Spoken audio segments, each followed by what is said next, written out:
Hey everybody, welcome back. Hope everyone's having an amazing week. Happy Wednesday. Welcome to the Boost. Happy whatever it is that you're tuned into.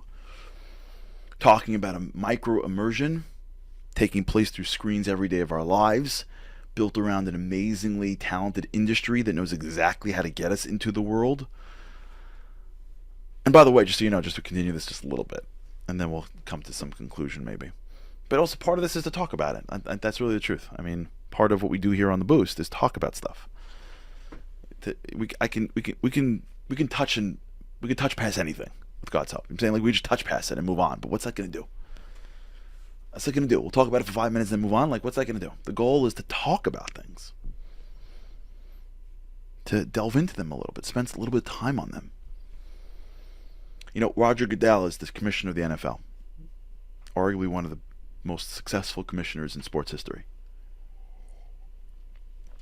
If you see the NFL and you follow it over the past 20 years, it transformed itself. It's the biggest sports industry in the world. Like I think the top 5 most widely broadcast show events a year, like 3 of them is NFL games. Like it's unbelievable. If you study him, what you'll find is that his greatness is that he turned everything into an event. Like in the old days, you just watch football. Now he made the draft into a 3-day event. You look at every other sport, they don't have that. Anyone know when the MLB draft is? Not really. The NFL draft is like an event. And then you start learning about each of the players. And then he turned this thing called the combine, which used to be like just coaches checking out players, into an event. And then all the teams all of a sudden started doing behind the scenes. And all of a sudden, like, now when you get to a game, you've watched all these shows and YouTubes about players and coaches and drafts and this and that. So by the time the game comes, it's so much more rich. The context is there. What he's done is he's created a connection, immersion. Now you connect to people more. You understand their struggles. You see the coaches. It's not just anymore the players that are famous. Now all the coaches are famous. All the offensive coordinators are famous. It's all part of this incredible smart strategy to bring more people in to care. And so what happens every day, what happens all the time, what happens to all of us, and maybe even more importantly, what happens to the young generation, is that along the way of life is challenge.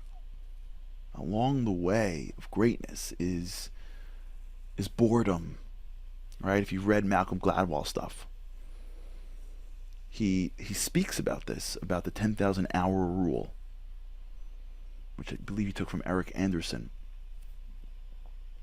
about how your brain, and for those who are familiar with neuroplasticity, you understand why, how your brain needs a certain amount of reps and practice to get good at something. Now, remember that when you first engage in something, it's exciting. You're creating all these new neural connections. All these neurons are firing that never fired before. And that's cool. That feels cool. But as you get good at it, you're doing a lot of repetition because you're really solidifying and you're focusing on nuance. So when you're swinging the first 5 times, it's cool. You're in Little League. But if you're swinging for the 8,000th time, it's exhausting. And it's in many ways boring. When you're reviewing something 10 times, it loses its luster.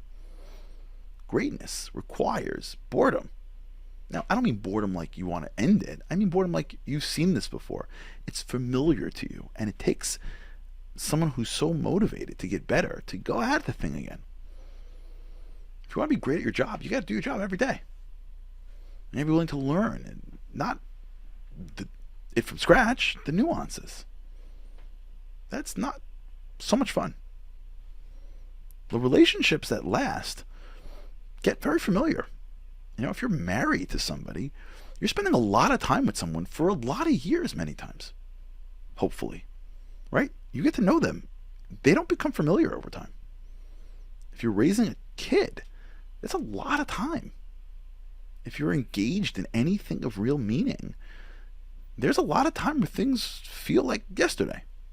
And part of the experience is continuing the engagement even though it doesn't feel new. That's greatness. And when you have that and you compare it to micro immersion, of where there's a synthetic that is driving a certain amount of excitement, it's really hard to go back and find the flavor in the mundane when you have this exciting candy waiting for you in the micro moments of your day, immersing you into different worlds, immersing you into different experiences, immersing you into representatives that are doing incredible things. You are connected to something where every shot is lighting up a crowd. That is so much more exciting than you're going to go and sit in a home with a few people in it and like listen to a story that sounded very similar to yesterday's story, because the person doesn't have a very different life than he had yesterday. Kids in the same class, basically the same friends, basically the same experience in math. But the return on the time spent on the game and the return on the time spent on the kid to your quality of life isn't even comparable. But when we realize that we are paying a hefty price for micro immersions. In fact, it's the micro immersions that are changing our lives. It's the micro immersions that are shifting how we see the world. It's the micro immersions that are making life tasteless. Because if I wouldn't have a show that was scripted and a relationship that was fake, I can have a relationship that's real. If I wouldn't have a relationship in which I am living through a character that has to deliver messages and fight and make up within 25 minutes, and every line is carefully crafted, and the music always comes on at the right moment, and the drama is always just enough. If I wouldn't have that, and I would go to my life would be more interesting. That's all I'd have.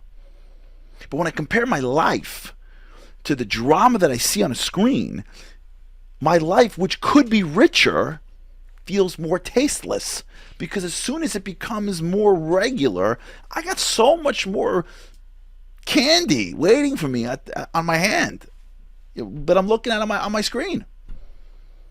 There's stuff going on. Someone may die. Someone may live. People are getting together. There's a championship to win. There's so many things happening in front of my screen. The stuff going on to my right is just the regular stuff. It's just work. It happens every day. It's just kids. They're fine. They hate school. Welcome to life. It's just my life. It's just my friends. If you're engaged in spirituality and you're doing rituals, it's just the same ritual again and again and again and again and again and again and again. How do I get any meaning out of that? If I'm supposed to study something that's timeless, I open up a book, I'm reading a Talmud, I'm praying, I'm doing anything, and it gets to be a little hard. Hold on, hard thing. I could get a pop in a second. I could feel like someone. I could watch a YouTube clip about Ray Dalio, and in 5 minutes feel like a billionaire. I could watch a show about billionaires and live vicariously through them. What's sucking out our ability to be great are micro immersions.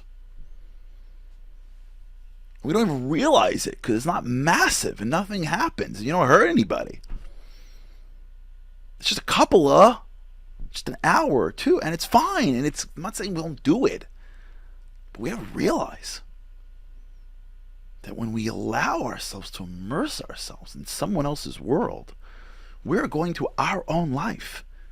And in our own life, we are making it more tasteless, because our own life could never compare to a fake world that gets created, because that's not how the world works. God makes circles. People make squares. Our life can't possibly compare and compete with the quickness and the perfectness of the fake world. It just can't. being naturally happy could never come as fast as taking drugs to be happy. It just doesn't work. Not how the system works. Having a real long relationship could never be as simple and as quick as watching someone doing it in 7 episodes, an hour each. This doesn't work. That's why all the episodes of the relationships end at the wedding. And when we engage in the micro immersions and we don't realize it, we go back to our careers and our ambitions and our dreams and our lives and our families.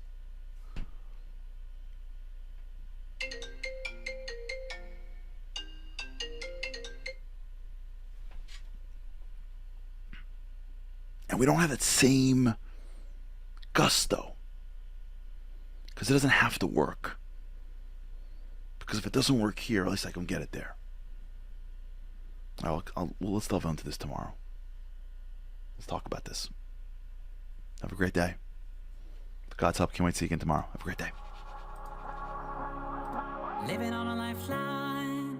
The world doesn't ever seem to change. Looking for the sunshine, but you're caught up in the rain. It's like your eyes are wide open, but you cannot see. You're watching life pass you by like 1, 2, 3. Walking in destruction. The winds of life blur your vision. All the devastation. Forever feels like you're on the run. It's time.